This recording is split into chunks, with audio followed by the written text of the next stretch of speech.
All right, welcome back to All This Math. This is Professor Parker, and today we're back simplifying expressions. All right, we're simplifying expressions. Okay, let's first read the problem. Let's first read the expression that we have. We have 15x minus y minus 5 times the quantity. You see the parentheses, so we call that a quantity, of course. 3x minus 2y plus 5z. Okay? Now, in order to simplify, the first thing that we should do is we should get rid of the parentheses. We should. That's all we really can do is get rid of the parentheses. And the way we get rid of the parentheses is by distributing this 5. Well, actually, it's a negative 5 because of the minus sign in front of it. Or the minus sign in front of this 5 makes this a negative 5. We should distribute this negative 5 to everything inside the parentheses, meaning we should multiply everything inside the parentheses by negative 5. So you do negative 5 times 3x, you do negative 5 times negative 2y, you do negative 5 times 5z. All right? And then the products those are going to give us are, but before we get to that, let's bring this 15x down, because that don't change. Let's bring this minus sign and this y. Now, negative 5 times 3x means negative 15x. Now notice, we can multiply terms that are not alike. We can do that. We can multiply terms that aren't alike. So this is negative 5, and this is a negative 5, this is a 3x. These are not like terms, but we're not adding or subtracting. So that's cool. We can do that. Keep that in mind. Negative 5 times 3x is going to be negative 15x. And this is in the way. This is in the way, definitely. Negative 5 times negative 2y is going to be positive 10y.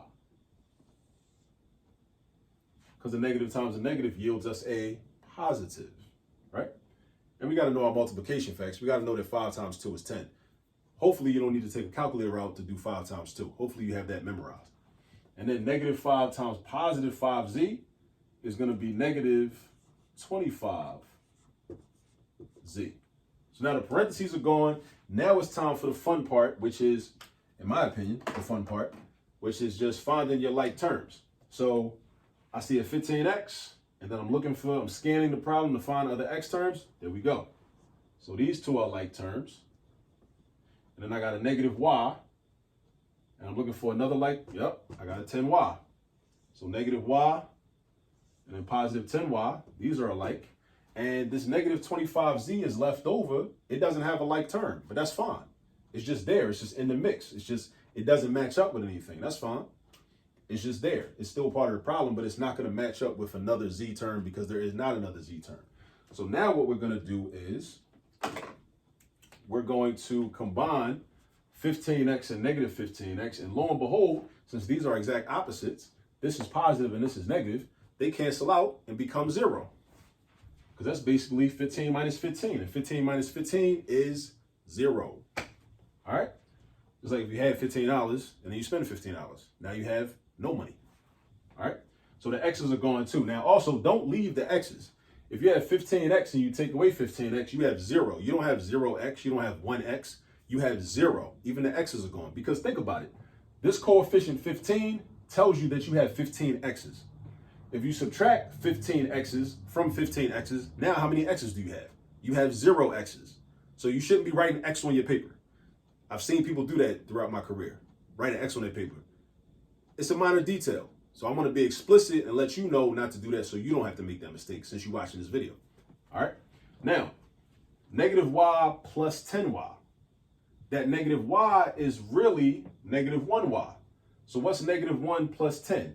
Negative 1 plus 10. Again, you got to know how to add and subtract positive and negative numbers. Negative 1 plus 10 is positive 9. So this is going to be 9y, right? 9y. And then I got minus 25z. 9y minus 25z. And hopefully you understand at this point that you stop right here and don't try to be extra and do 9 minus 25. Don't do that. Don't do that. Don't do that. Don't do 9 minus 25 and get negative 16yz. That would be wrong because look, we're doing subtraction. When we do subtraction, we have to combine like terms. These terms are not alike. You got to always ask yourself, are these terms alike? Whenever you see addition or subtraction in algebra, ask yourself, are these terms alike? If they're alike, that means that the variables are exactly the same and with the same exponent. The variables are exactly the same and with the same exponent, if they're alike. Okay? So, this is a Y, this is a Z. These are not the same letter, so you can't combine these. 9Ys minus 25Zs, you can't put those together. That's like saying 9 apples minus 25 oranges. You got apples and oranges. You can't combine those. You would be able to multiply them together or divide them possibly, but you can't add or subtract them. All right, so just keep that in mind. Don't try to do 9 minus 25 and get negative 16 and then put the Y and the Z next to each other. Don't do that. You're done. This is done. Like this marker is about to be done. I can tell it's getting great. So our final answer is 9Y minus 25Z. That's good work. And I showed you how to do this. Now it's your responsibility, in order to really learn this and solidify your understanding, go get some practice. And while you're going to get some practice, I'll catch up with you on the next video. Peace.